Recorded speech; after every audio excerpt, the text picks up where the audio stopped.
All right, here we go. Hey, everybody, welcome back to the Wall Street Rundown. I'm your co-host Billy. I got Wale with me. What's good, Wale?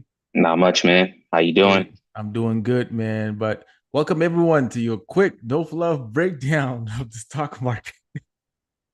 Man, I think today we're just watching investors gonna react to like some of the earnings. There were some big earnings that happened. I mean, you see Netflix, you see I think QuantumScape reported. I think IBM. I don't know if they reported they're coming up a little bit. They reported. Um, so there's another like with all this trade tensions that's happening, we also trying to figure out what's going on with that. Some stuff going on with interest rates. The market, the government is shut down. Like we have no idea which one to focus on, which one. There's just so many information coming at you, and here at the Wall Street one that we just want to make sure like we bring it back to focus. You know what I mean? So, but overall, man, today we see the market kind of pull back a little bit. There was a lot of trade tensions, but if you look at toward the end of the day, it seemed like some of those stocks kind of like popped up a little bit. There was some buyers that stepped in like really at the last moment. If you go look at the S&P 500 and all that, we kind of had like a little bit buyer came back at the end of the day. But overall, man, Dow Jones was down, S&P was down, Nasdaq was down. I mean, you see what happened with Netflix. I think Netflix kind of probably pulled some of the stocks a little bit down also.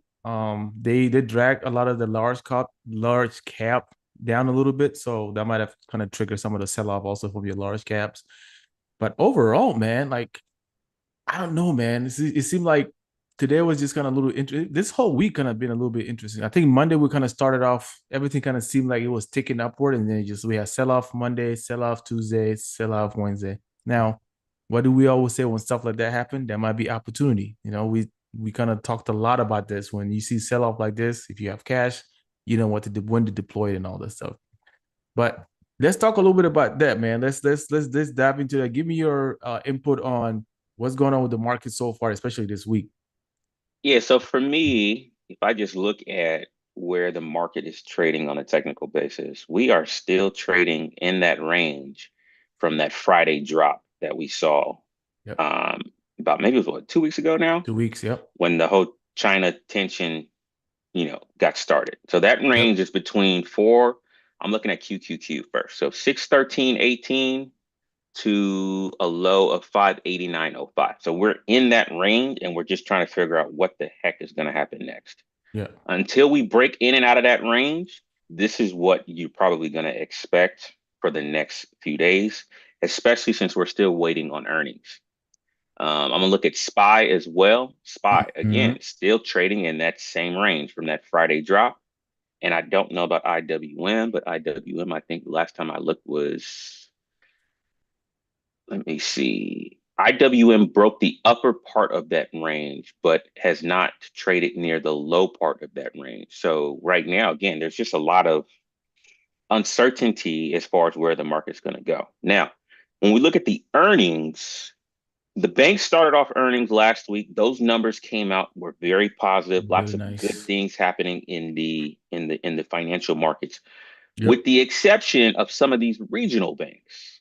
And we're going to get into that discussion a little bit later, where there are certain cracks in the armor when it comes to regional banks. I think GM had really good positive earnings this week. Mm-hmm. Even though Mm-hmm. their profit margins were down, they're making a big pivot where they're moving away from less EV production and more into what they're used to producing. But that stock had a really big jump, if I'm not mistaken. Is that yesterday? Yesterday. Yep. Yeah, really big jump yesterday in GM. Netflix. Now, what have we been saying about B2C businesses? Probably not the best time Not to the be best. invested in them. So when you look at Netflix, even though they don't give their subscriber um, growth numbers anymore, we saw a pretty significant pullback after they reported. Now, I will say this on a technical standpoint, they stopped right at the 200-day simple moving average. And Yep. that's where the buyer stepped in and held the stock there. Now, if they start to trade below that, I would expect It's a that stock problem. to move lower. But if Yep. it finds buyers and bounces, it could move higher. And I think if we're not mistaken, if you look at where it's been trading since the last earnings report, Netflix hasn't really gone It anywhere. hasn't gone anywhere. No. Hasn't really gone anywhere. And again, to me, in this environment, I am not a I am not very bullish on B2C companies, and Netflix was something that, kind of proves that right now. Yeah. There could be other companies that report that could show otherwise, but for now, not really seeing any growth in Netflix right now. Then Yep. Tesla reported, I think the revenue was good, but we saw a miss on the EPS, and they're not down too much. But again, with Tesla, you always have to wait for the call and wait until the next day because Elon can spin You any never bad know. Yeah. Elon can Yeah. spin any bad earnings call and make it look like, you know, everything is all good. So we'll just have to Mm-hmm. wait and see what happens Mm-hmm. Mm-hmm. at that standpoint. And then the last one, IBM was down, I think a good 5% after hours, and their Yep. numbers were actually pretty good, and they raised guidance. So Yep. I can't I can't put my finger on why they dropped, but I think it's um, profit taking, honestly. I think could be. people like getting to a place was like, this is the fourth quarter. We need to take some profit. We need to book some profit. Like even if you reported good numbers now, you have to report something like way at the water, right? It's like Gotcha. people just taking profits, like, Yeah. so So I think they hit a high of 301 not too long ago, and yep, since then they've kind of traded sideways. yep, And I would not be surprised if there's profit taking. You also have to understand that that is probably not something that you should be surprised at when you get towards the end of the year, yep, where money managers start selling some of their winners. So that is yep. something that we could see. Oracle is another stock that has starting to see cracks in the armor. And it is possible that this thing could fill the gap going back down to the earnings boom. So that gap Yep. goes all the way down to about 243. Yep. And if it And makes you did, and you talked about that, right? Remember when they did that public offering for like the public debt? offering, yeah, the debt Yep. offering, yeah. Yep. So that So we, that that that might be happening, honestly. yeah, Yeah. so we could see Oracle start to move lower. And I would not be surprised if we put in a lower low on Oracle and that stock moves lower. It would not shock me. So we'll just have to wait and see what happens with them. But a lot of selling in the last couple days, but also too, the dips have been getting bought But in certain names. So yes. it's not all outflows. So Yep. Yep. Yep. But overall, man, I mean, like we're seeing some pullback in on every direction. You know what I mean? And the other one I want to talk about is some of those high flyer stocks that we've been looking for the past couple of days. Like go look at Beyond, go look at I think it was the other one, UPST, Sound, all these different ones that were like just getting crazy bought up because whether it's to be like a squeeze or something like that. So Beyond was the one that everybody was talking about, right? I think it started from like 0.50, like it was 50 cent. If you look like 2 weeks ago, not even maybe a week ago, to hitting like a high of almost $9 pre-market today. Like that is nuts. You know what I mean? And being halted like several times today during the day. And guys, whenever that stuff gets halted, man, just let you know it's halted for retail traders. Institution traders are still selling and buying on the other side. So just to let you know, that's how the game is played. yeah, the beyond short squeeze right now is one of the things that it's just one of those meme stocks again, because you can kind of see that there are, from a fundamental standpoint, there's nothing about the business that shows that they're getting out of the mud. Now, I think they did sign a distribution deal with Walmart, which was probably the last good news that they've had in the last, what, 5 years. This stock has really, really, really just been taking a beating because, again, most people are not pivoting away from traditional meat eating like Nope. people thought that they would. Nope. They miscalculated that the way Peloton miscalculated COVID as being a deterrent for people going to the gym. The gym. Yeah. So this is just, again, a meme stock. If you've made money on it, by all means be proud, but do not go and think that you should be risking your entire portfolio on a trade like this. Mhm. It's very speculative. You got to be, cognizant of what you're risking. But yeah, this thing went from 50 cents to almost $9 when you look at the pre-market high of 886 in just a matter of what, less than 2 weeks, which is crazy. There was some insider trading as well last week in the Yeah. options We saw market. we saw that flow. Yeah, we saw Yeah, that flow come in. saw them some some insider trading, and that Hmm. now you're seeing, I think what 2 billion shares exchanged hands today. Yep.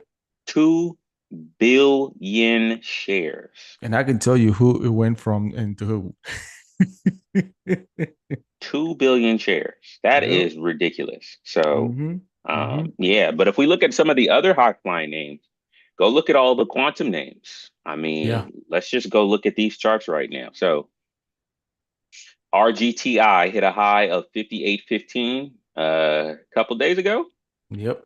and then it was now trading at $36. 36.06. Um, Oklo, another one that has been taking a beating. Alcoa Oklo took a was beating today. been trading at 193.84 from the high, and it hit all the way down to 120. Yeah, it was down Somebody, $70. yeah, somebody wrote an article that came out about Oklo about how they have no revenue and no product, and why are they valued at X. I mean, So, we talked about that though. Like, so we mentioned that so many times. That's one of the reasons why it's like you still gotta be cautious with it. But you know, the amount of capital, the amount of people that are also part of this company is kind of what makes you feel like, okay, it's a good company to support for now. So mhm. Another thing I'll also say too, as long as Oklo doesn't make a new low, if it doesn't take out the low near yep, 108, there is yep, a potential that it probably could reverse. I don't know yet, but I'll be watching yep. the charts. There's But an again, equilibrium there. Yeah. correct. So one of the things I'll say is anytime you're invested in a speculative position, this should not be a core position of your portfolio. And Nope. these are the reasons why. Yep. Because you could get these really, really, really, really wild swings in just a matter of a couple days. So you've Mm-hmm. got, Oklo has been getting hit pretty hard. It's another name that's been hit pretty hard over the last few days. You've got QBTS is another one. QBTS, another quantum name that's out there. Sheesh. Yeah, that Yeah, dropped like crazy. it hit a Okay. high of 46.75, and now it's down to 27.29. That Um, to that 2380 area, that's what I'm gonna be watching for this one to keep an yeah, eye on. you got Ion Q hit a high of 84, now trading at 55, 40, 45 now. Mhm. So, what's another one that was trading that was going sky high? You had BBAI hit a high of $9.39, now trading at close to what, $6.61. Yep. You've got APLD. I saw APLD CEO on today on CNBC talking today. That hit a high of 40. APLD is not down too bad. They're not down too bad. What's another Yeah. one that's down big? CoreWeave was doing pretty good, not down too bad. Oh, I think Tempest, Tempest also, TEM yeah. hit a high of 104. Now it's down to 85. So a lot of these speculative positions, again, the one thing I will say this, when a stock like that has run that much, at some point you got to take something You off gotta the take some table. profits. Yep. I think last time I talked about it, I took some profits off of Oklo off the table. Looked like a smart move because again, after almost a 3,000 percent return, you gotta be prudent Yep. because Yep. the hardest thing in trading and investing that you have to have discipline over is when you want to get in, right? But at what point do you decide to get out if the narrative changes of the company? You Mhm. have to have a strategy around that. Because again, if you're a stock owner, right, you can say, okay, at this point, I'm getting out completely. And maybe you don't get the same cost basis that you initially had, but you can always get back in with less money through the options market and buying Facts. leaps. Facts. Use that as leverage. So that's another way to participate in the upside of a stock without having to say, oh, I bought this stock at $6. I don't want to get back in at like 90, right? Use the options market, less capital, use leaps, and then you can get back into the trade. So just some pointers to keep in mind. But yeah, a lot of names have been getting hit hard. What's another one that I saw today that got hit pretty hard? Oh, here's one. ASTS, Space Mobile, hit a high of 102 and now it's down to about $71. So again, there's always going to be a reckoning.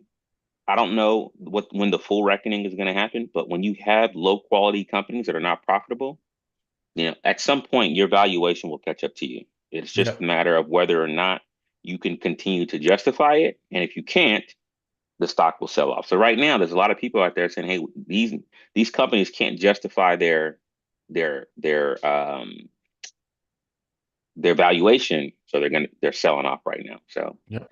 we'll Yep. just have we'll Yep. have to see, is this a short term blip, or is this something that we have to be mindful of? So Yeah. But based on like the levels I'm seeing, we might see a couple of more pressure points coming, soon. But if he held and we can bounce from here, because a lot of them, like there was a lot of buyers that came during the end of the day. If you guys go see correct, some of those stocks, like you see like a tail at the end. Did we really close in green? A lot of them didn't close in green, so that kind of a little bit worrisome also. But other than that, we're seeing a lot of people kind of buying the dip and stuff. So we'll see over the next couple of days, tomorrow and Friday, and see where we are. Like hmm but again, we always say this, like keep an eye when you see those drops and start thinking about names that you wanted to buy when it was too expensive. This might be a good time to start thinking about some of those names, jotting them down, setting your levels, and trying to figure out when exactly you're going to be a good time to enter, right? correct, Um, yeah. so, So sometimes, again, some of these pullbacks will present opportunities to where, okay, maybe there's a short-term pullback now, yep, but yep. if we look from 5, 6, 7, 8 months from now, are we going to be higher? Possibly. Mm, So some of these have not made like new lows. So, yeah, the story could still be intact. So yep, I would just be making a list of stocks that have sold off tremendously and start looking at, okay, are these companies that I want to own long term? Yes or no? yep. But yeah, man, let's move on to the private credit markets. I mean, if you're not familiar with the private credit market, it's basically a part of our financial system, right? So companies can go directly to borrow money from private lenders instead of going to bank. So or going to the bond market. So think about it as kind of like a Wall Street off exchange lending system where people can just go to a regular private credit and credit person and be able to get money there instead of going through the whole process with the bank and all this stuff. So are we starting to see some cracks come out of that? I mean, we're nearing the end of the year now, so some of those IPOs might not be able to get on the list anymore. So are we seeing some cracks there? Is there a problem brewing there? So I'll let you kind of take it off from here, Wale, and kind of walk us down the line with that one.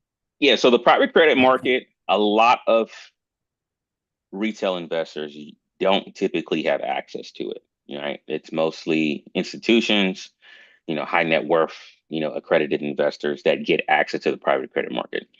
The whole premise of why the private credit market, um, people kind of developed it and why it's grown. I think I mentioned this before one of our last shows, is that the idea is that you can get equity like annual returns from the interest without the same volatility as you would get with equities. So there is there are some interesting investment instruments that, I probably want to see if I get a chance to do some more research on them and talk about them on Friday. But they're called business development companies, BDCs, and they are ETFs that are traded on the exchanges.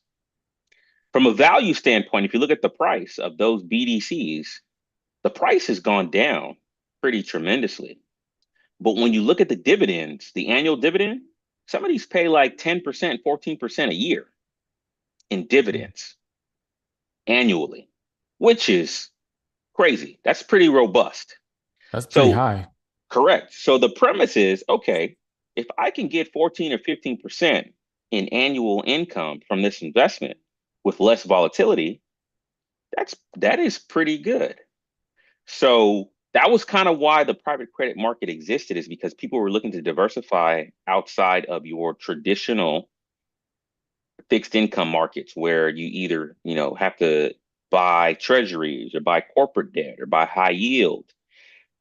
You also have to understand this, is that the reason why some of these companies tap into the private credit market for lending is because when they look at the underwriters don't like their balance sheet or their businesses. Like they can't go to a JP Morgan and get a loan. They can't go to a Mm. Bank of America and get a loan. So they got to look at other places. They can't raise money in the junk bond market because Nobody wants to. But he There's wants to no give him money. nobody wants to give them money, so they tap into the private credit market. This area has grown tremendously. There's a lot of money in the private credit market right now. And what we saw recently is we saw some bankruptcies that happened where companies like Apollo, Blackstone, and some other of these, venture capital and other, KKR and things like that that have exposure to these loans, they had to write off pretty large losses because of those bankruptcies. Now, is this something to be alarmed about? I would say at this present moment, not yet. But Jamie Dimon was talking about, when you see one or two cockroaches, there's a couple more that are going to be coming out, right? So he's saying that we could see more defaults. I heard Rick Reeder from BlackRock the other day talk on CNBC, and he was saying that, this is really nothing to really be worried about. I'm kind of neutral. And what I would say is you need to monitor it and you can't just ignore it, right? Because there's a reason why banks wouldn't give some of these companies loans. There's a reason, Yeah. you know, Yep. their Yep. credit scores aren't too good. So they had to go to alternative methods to try and raise money and to get debt and get loans and things like that. So that is why their payments or the amount of money that they're paying in interest is so high because their credit scores are The very, very interest rate. low. Yeah. Yep. Correct. But I'll go back to the example that we talked about. This was maybe 2 or 3 years ago. Remember when Silicon Valley Bank and First Republic Bank, Yep. right? Went down. Yep. Two banks that completely went illiquid. Those were isolated incidences where we didn't see a domino effect of more banks starting to fall off of the table, which was a good thing. In the private credit market, if we see the same thing where it's just contained to a few companies or a few bad apples, I think everything will be fine. Yeah. But if we start to see more of a domino effect, you start to see more, bankruptcies, and more of these companies have exposures to these bankruptcies, then I think we had a problem. Me and Billy have been talking about the commercial real estate market and a lot of these regional banks and their exposure. There was a commercial real estate company that just went belly up in Southern California not too long ago.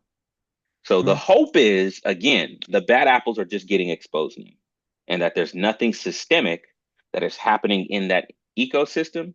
Because if there is, that's a big Um, red flag in my opinion, because there's a lot of money floating around in the private credit market. There's a lot of money, yep. right? And a lot of these private companies have been going out and been selling, units of these private credit market, I mean, these private debt instruments to people, right? And companies to help diversify their portfolios. But if there's lots of bankruptcies and people start pulling money out, not a good thing. Not a good Nope. thing. And Nope. if you Nope. and if you look at KKR, if you look at Apollo, you look at Blackstone compared to the rest of the market, those stocks have not done anything this year.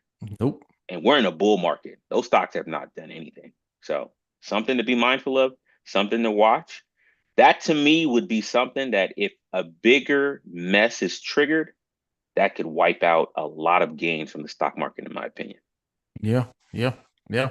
And one of the interesting things that I saw is like 70% of all commercial real estate loans in the US are held by regional banks. That is a crazy number. You know what I mean? And we've been seeing those multi-million dollar commercial properties being sold for like pennies Pennies on the on a dollar, dollar. Yep. and that has to be something there. So So I'll yeah. also say this with the information that has come out in the private credit markets and with the regional banks, the Fed may step in and start to loosen Yep. monetary tightness. Yep. And Yep. if the Fed does that, that could hopefully provide relief to these regional banks before things get too ugly. Yep. Another thing that someone told me is a small possibility we could see 50 basis points next week at the Fed meeting. I would not be surprised. I Because would not be again, surprised. if monetary policy is too tight and regional banks are having trouble and other lending institutions are having trouble, the Fed might have to say, you know what, let's just do 50, let's provide some relief so Mhm. things don't get ugly. There's a small chance that we could see a 50 basis point reduction next week. And Yep. if we do, You know where you heard it first. You know where you heard it first. So And we'll just have to wait. this whole shutdown might actually be another catalyst too to force the Fed to give a little bit of relief to people too. So I mean, add the private credit marketing issues that we're probably seeing, add commercial real estate, add regular real estate, for God's sake. Hmm. Borrowing money is more expensive now. Small companies are having a hard time trying to get money. Like the Fed is probably like unemployment. I mean, we can't forget about that. Yeah, we don't know exactly where things lie because again, we Right. don't have all And the data. we don't have the correct numbers. Yeah. So again, but if you look at the numbers for unemployment, like I think we revised it down to like 50% based on the numbers we got today. Like, so whatever the report, it take 50% of that. That's how much job we actually created this whole year. I think it was like 200,000 something. It's crazy. It's crazy. Yeah, There's a lot of crazy stuff happening in the back end. So, but yeah, lots of noise in the background. And in this government lots of shutdown, noise. It's a I'm distraction. I'm not seeing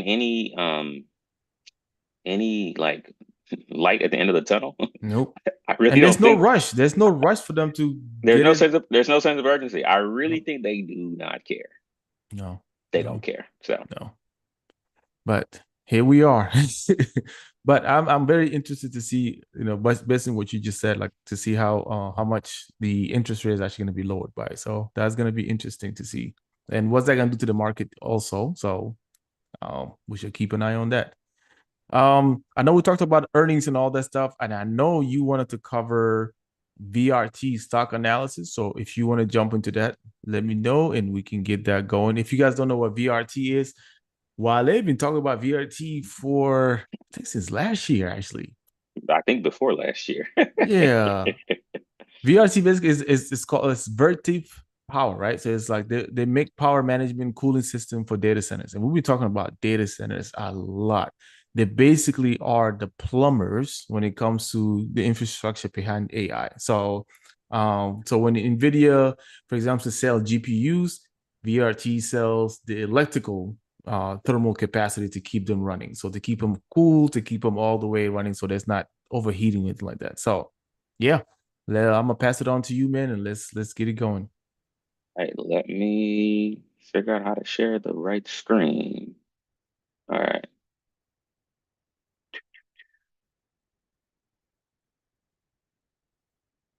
All right. So Vertiv Holdings, VRT, is a company I've mentioned and talked about in the past as one of the companies that is part of the benefactors of what is going on in the AI build out. Because again, all of these chips have to run at temperatures where they don't overheat.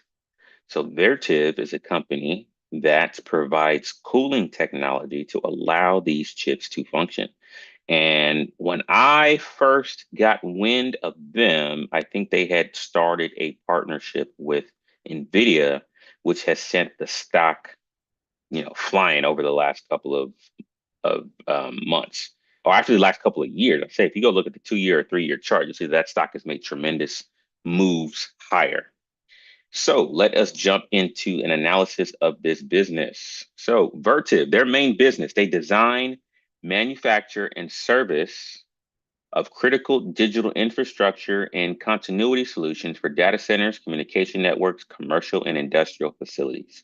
So data centers are a big part of their business, their revenue model, product sales, so power systems, thermal management, racks, power distribution and services, and then also too over the life cycle of you buying their products, they service those products, they maintain those products, and they provide software for those products. So that is their main revenue as a business. Who are their customers? Customers are hyperscalers, cloud providers, telecom companies, co-location and data center operators, enterprise IT, and industrial firms. So they service a lot of different companies in the technology sector. Revenue sources, again, we talked about product sales, power and thermal hardware, reoccurring services, and maintenance, software, and integrated solutions. And if we look at their competition for publicly listed companies, Hewlett Packard Enterprise, Emerson Electric, and then nVent Electric, NVT, are some of the people that compete with them in their different spaces. that they are currently in. All right, let's look at their revenue. So this is a company that has been growing revenue fairly rapidly over the last couple of years. So if we look at their revenue in 2020, about $4.3 billion in revenue. That grew to 4.9 to 5.6 to 6.8 to about 8.0 billion. So over the last 4 years, they have almost doubled their revenue. And if I'm not mistaken, I think at the end, so far in 2025, their fiscal year is not complete, but so far in 2025, their trailing 12-month revenue is at $9.6 billion in revenue. So it's been steadily growing at a very good pace. So if we look at their compounded annual growth rate, or CAGR, over the last 4 years, 16.36%. That is a very healthy number of growth when you look at their revenue as a business, which is probably why the stock has gotten a lot of popularity and is very, very loved by a lot of analysts. Because again, when you get revenues that have almost doubled in a 4-year period, with a compounded growth rate of 16.36%, that is very, very robust.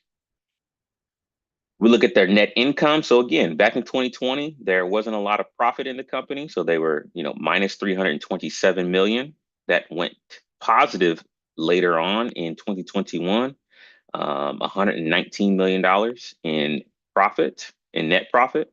Went down in 2022. I don't know the story behind that, but there was a drop. But look at the boom in 23 and 24. $460 million in net profit and $495 million in net profit by the end of the fiscal year 2024, with profit margins moving from negative to about 6.19% on an annual basis. So I'm assuming that big jump in profit margins had to do with the NVIDIA partnership sometime in 2023. So if you go look at that chart going back to 2023, you'll probably see a very, very nice move to the upside from 2023 to 2024, moving on into 2025. Operating income, or earnings before interest and taxes. So operating income, 335 million. That dropped in 2021 to 273. Then that dropped in 2022 to 227. But you see a huge jump in 2023 and 2024 to 917 million in 23, all the way to 1.385 billion in 2024. So you can see that this is a company whose operating margins and operating income has made a huge jump from 2020 to 2024. Free cash flow. So for a fairly small company, free cash flow has been pretty good. 164 million. There was a drop in 2021. 2022 looks like they went negative. So it's probably a year where they did a lot of investment into the business. But you can see free cash flow in 2023 increased to 772 million. And then in 2024, 1.15 million. This is the company where I would probably assume that their free cash flow may not be steadily growing, because I'm pretty sure, because of the business that they're in, there might be points in time where they're going to have to reinvest in the business, reinvest in technology and infrastructure. So this is a number that I do like, but I would not put a lot of stock into it, because a lot of infrastructure and build out companies, they have to reinvest a lot of their free cash flow back into the business to grow. So something that is positive, but I wouldn't let this be the end all be all whether or not I like this company. Balance sheet. So pretty good balance sheet. You got total assets of about $9.1 billion, total liabilities of $6.69 billion, and then shareholders' equity of $2.4 billion by the end of fiscal year 2024. We look at their cash on hand, over $1 billion in cash, which is good. And then total liabilities. Total liabilities are pretty high, I will say. I did not look at short-term liabilities, but if you look at their cash equivalents and you look at their quick ratio at the end of 2024, it was 1.17. So quick ratio basically takes a look at how fast can you, how should I put it? How much more of your cash equivalents do you have in comparison to like your short-term liabilities? Anything above 1 is pretty good. Anything above 2 is really good. So short-term cash is, they have enough short-term cash to cover all of their short-term liabilities, which I think is a good thing for a growing company. Debt to equity ratio 1.29, and then debt to assets 34.44. So this is a company that is not highly levered. So that is a very, very good thing. So if you have a debt to equity ratio above 2, that could be a red flag. Or if you have debt to assets above 70%, that could also be a red flag. So those are kind of like your, I'd say, standard threshold. Some people might use higher or lower numbers, but this company is not a very highly levered company. So which means is that they're not needing a lot of debt to grow their business, which is very, very good. Now you compare their PE ratios to some of their peers. PE ratio is very, very rich, 64.70 for VRT. The others are well below 30. Forward PEs for a lot of these companies are also a lot lower than VRT. So VRT is a company that if you're buying it, you're paying a premium to be in this space. It is not a cheap company. But to me, there is value in their business. So this is a company, in my opinion, where if you see a nasty pullback like we saw in April, this company would be on my shopping list. I think when we saw that nasty pullback in August of last year, this was one of the companies I told my trading group. I said, hey, listen, this is a company you might want to put on your list. And if you go look at that run from April 5th, I think it was 2024 till now, that has been a very, very nice run for this company. So this is a good company where, again, a drop in the stock wouldn't necessarily signal to me that their business is broken. Just the stock is getting pounded because there's something happening in the market. So I like the company, but if you're getting in at this current price, again, you're paying a premium.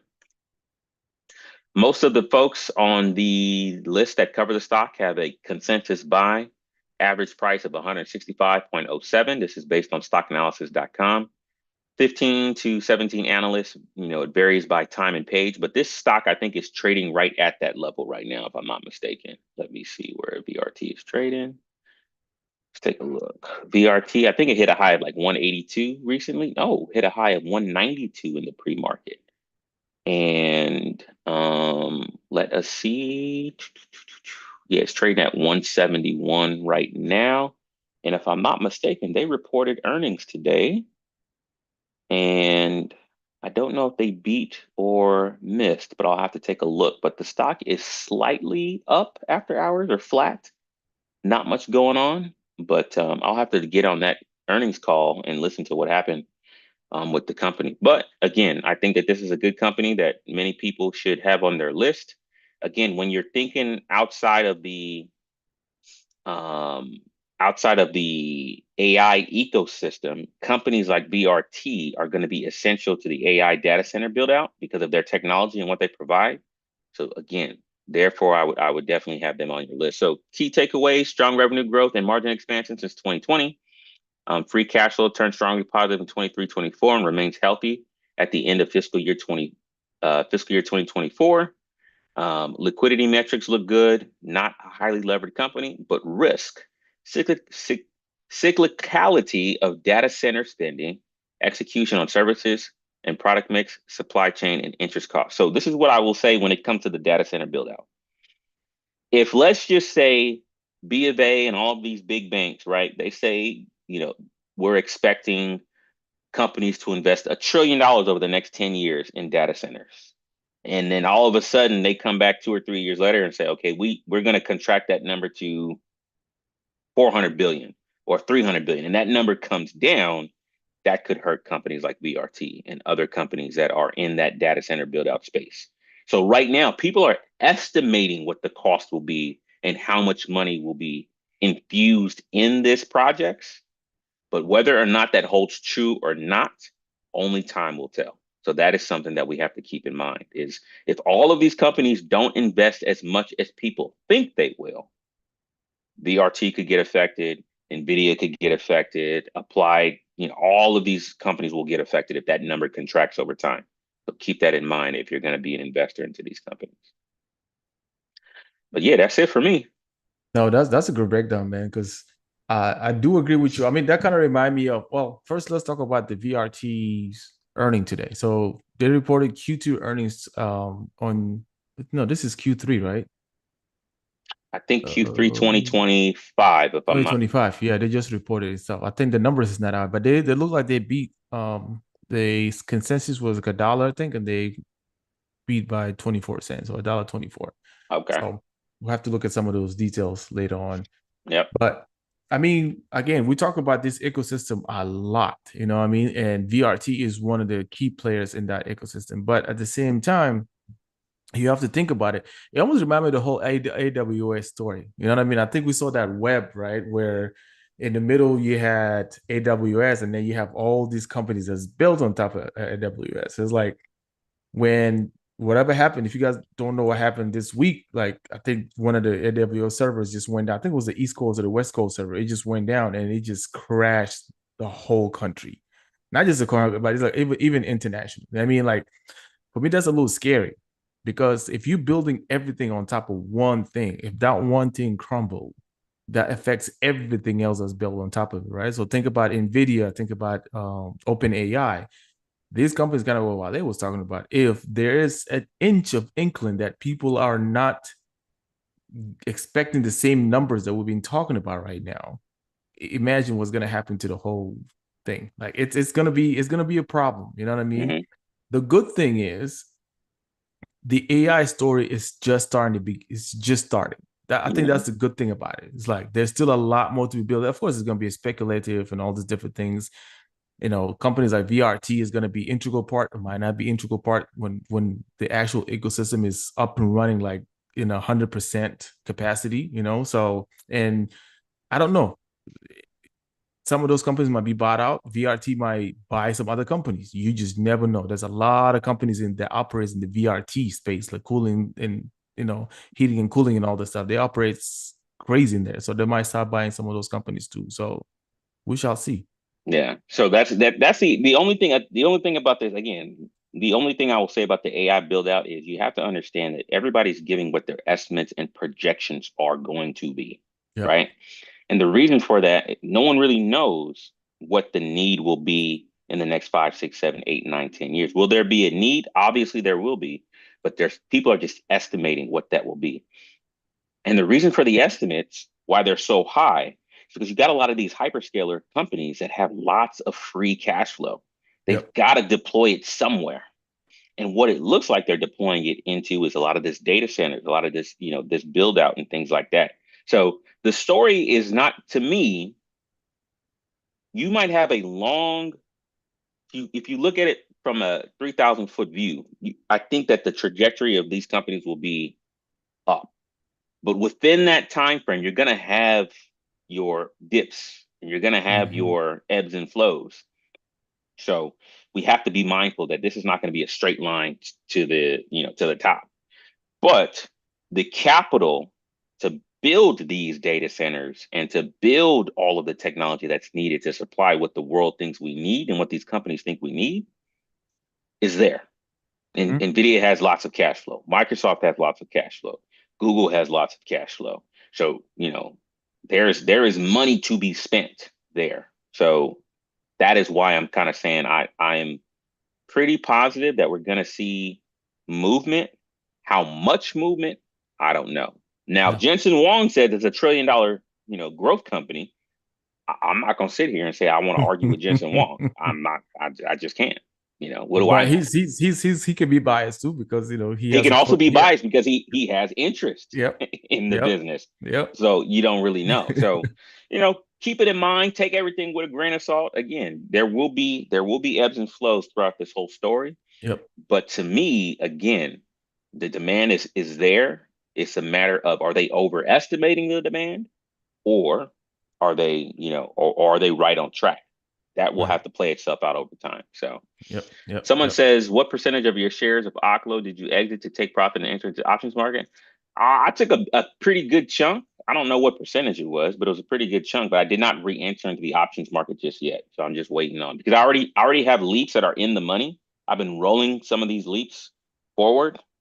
So I still have some that are in the money, but as long as the story doesn't change. Now, the article that came out today doesn't necessarily change my narrative, basically what the article said is, how can you give a company with no revenue this valuation? Can you really do that?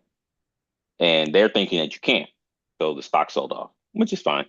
Now if it gets under 100, my stop loss might execute. I mean, not my stop loss, my trailing stop might execute, but that wouldn't necessarily get me out of the trade completely. What will get me out of this trade is if the trajectory for their product of Aurora and their SMR changes, and the story and the narrative changes, that would change my mind. But until then, someone else's opinion isn't really going to change my mind. So, and again, the government has said that if Oklo needs funding, they're going to be on the priority list for funding and the need. And the energy secretary was on the board for Oklo, and to me, I don't think he's getting off until what the Trump administration gets out in 2028. So I'll ride it out. But again, Oklo is not a core position for me. Heck no. You can't build a core position on a stock that moves like this. No. You cannot. So and you got to remember to take profits. Like, you have to. yeah, got to take profits at some time. You got to. Yeah. So, and again, there's nothing wrong with taking profits and trying to re-enter into a trade. Nothing wrong with that. So keep that in mind. Yep. Well, let's move on, man. Next week, I mean, that's not a lot of catalysts. Well, tomorrow we have jobless claims.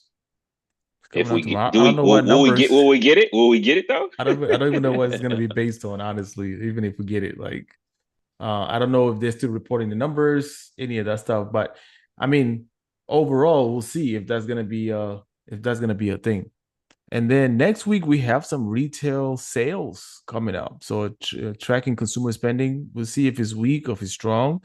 I mean, heading into the holidays, this is the time where people usually want to spend money and stuff. So we'll see how that looks like.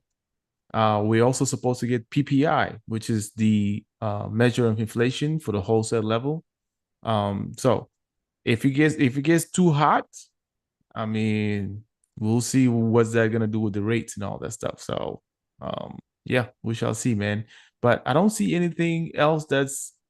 We got a Fed meeting next week. We have Fed meeting too. Yeah. So, but other than that, man, any last minute advice? I mean, we've seen some not crazy sell off, but it's enough sell off that some people are kind of a little scared of the market. Yeah, I will say this. If you look at the market and what has happened over the last couple of days, a lot of the selling has occurred in the non-quality stocks. These are stocks that are either not profitable and don't have any earnings.